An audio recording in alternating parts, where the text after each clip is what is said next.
ao invés de se vingar, o que ele faz? Ele dispensa graça na vida dos irmãos. Isso é característica de quem recebeu graça. Quem recebe graça e reconhece e entende o que é graça, vai dispensar graça. Quem não quer dispensar graça é porque nunca teve contato com a graça. Ele deu aos seus irmãos aquilo que os irmãos não mereciam. Qual o nome disso? Favor imerecido. Graça. Pregando sobre a vida de José, Lutero fez um comentário espetacular. Essas percepções assim do texto sagrado, os grandes homens de Deus, eles conseguem fazer. Os pobres mortais, como eu e tantos outros, a gente tem que ficar citando eles, porque são eles que fazem, eles que percebem isso. O grande reformador, ele percebeu o seguinte, que na bênção que Jacó dispensou sobre os seus filhos, pode continuar lendo o texto que você vai ver depois. Na bênção que Jacó dispensa sobre os seus filhos, ele privou das bênçãos que ele dispensou Rúben, Simeão e Levi, de muitas coisas.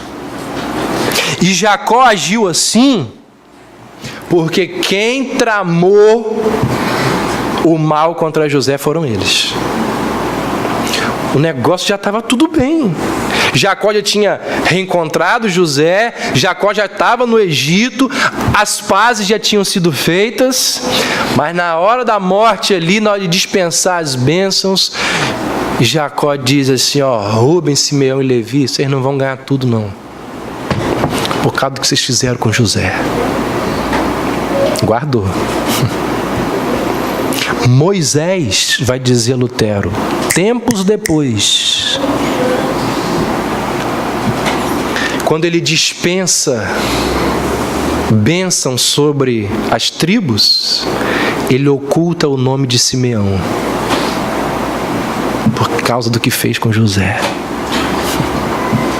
E aí Lutero diz o seguinte, no perdão de pecados, José excede o próprio pai e o grande Moisés. Ao contrário destes dois, José abordou a cada um dos seus irmãos de forma compassiva e amorosa. Ou seja,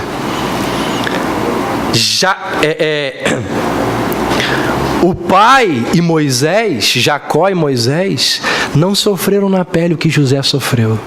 Mas mesmo assim, ele dispensou graça e ele ofereceu perdão.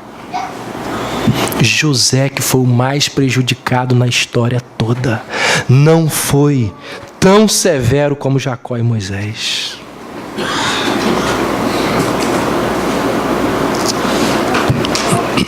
Ao exercitar o perdão,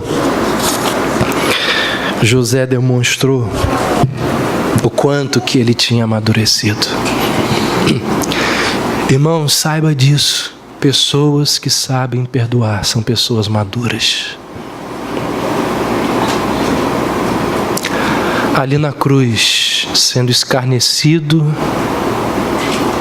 sendo torturado, o que Jesus disse? O que Jesus orou ao Pai por aqueles que o torturavam?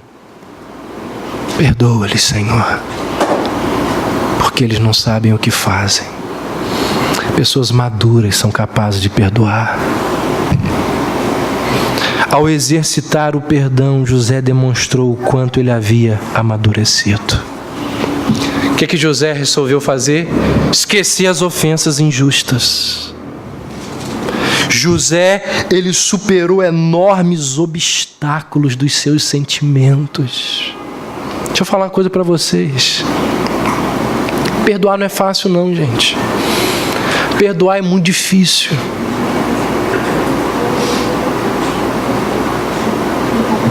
Mas precisa ser trabalhado.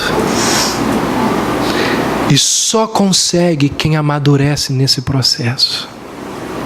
José não se ressentiu, José não guardou rancor, José não se tornou amargo. Somente pessoas maduras são capazes de agir assim. Quem que fez isso? Um menino, um filho mais novo, o caçula, mimado, cheio de vontades, cheio de privilégios, que cresceu num lar complicadíssimo. Você consegue ver o homem que José se tornou? Que coisa impressionante, que coisa extraordinária, a capacidade da graça de Deus em trabalhar no caráter de um homem e de uma mulher. O caráter de uma pessoa não precisa ser determinado pelas circunstâncias, mas pelas intervenções de Deus na sua vida. Amadurecimento é resultado de uma perspectiva teocêntrica da vida. E maturidade está diretamente ligada à capacidade de perdoar. Eu quero encerrar contando uma história muito interessante que aconteceu tempos atrás numa igreja na Inglaterra. O pastor, ele notou que durante a ceia, um ex-assaltante se ajoelhou do lado do juiz da Suprema Corte. E o juiz era o mesmo que anos antes havia condenado esse assaltante a 7 anos de prisão. O juiz e o assaltante, na mesma igreja, na ceia, ajoelhados, e o pastor olhou aquela cena. Você mandou ele para a cadeia 7 anos, o tempo passou, tá os dois aqui. Aí acaba o culto, o pastor vai conversar com o juiz naquele momento ali a sós. E o pastor vira... o juiz vira para o pastor e diz assim: você percebeu lá de cima quem que se ajoelhou do meu lado durante a ceia? E o pastor disse nitidamente: mas eu não percebi que você percebeu, porque você estava lá orando, mas você percebeu então? Percebi. E o juiz virou para o pastor e disse: que milagre da graça, hein? Que milagre da graça. E o pastor disse: concordo. Que milagre espetacular, que coisa grandiosa a graça de Deus. Aí o juiz virou para o pastor e disse assim: mas peraí, você está falando de quem? E o pastor disse: do assaltante que se converteu, que ficou 7 anos na prisão e agora está frequentando a nossa igreja. O juiz disse: você não entendeu nada. Eu não estava pensando nele. Estou falando de mim. Estou falando de mim, não estou falando do assaltante. Mas como assim? Perguntou o pastor.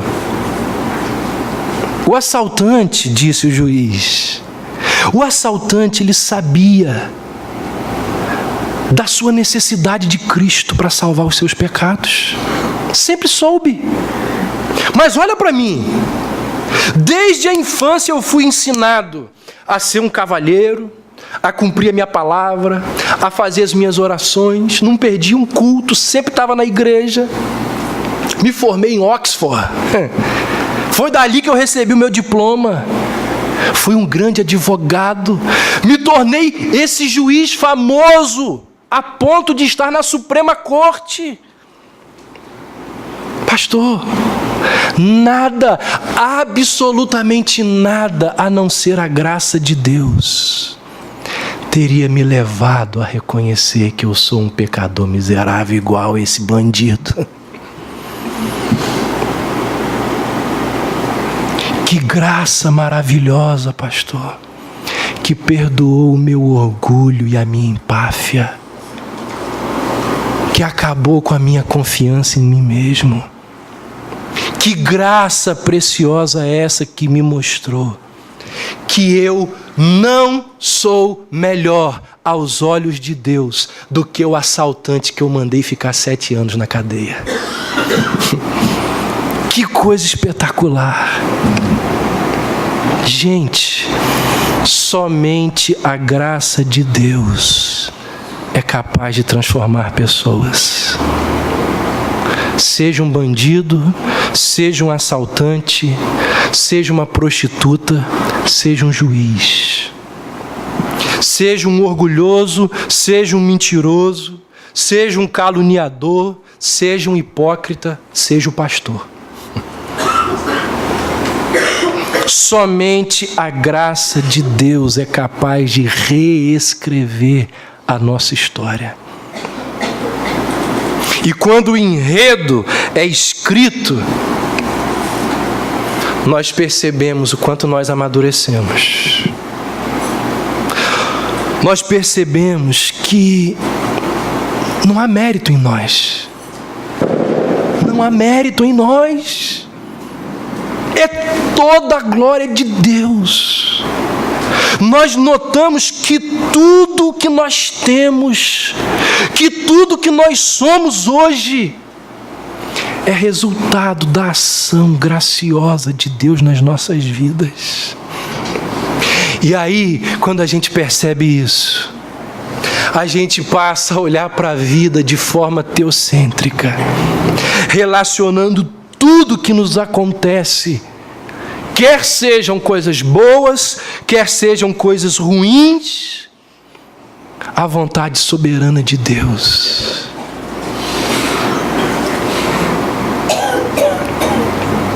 Todas as coisas cooperam para o bem daqueles que amam a Deus. Irmãos, que coisa espetacular a graça do nosso Deus. Seja Deus engrandecido pela sua tão grandiosa graça. Amém.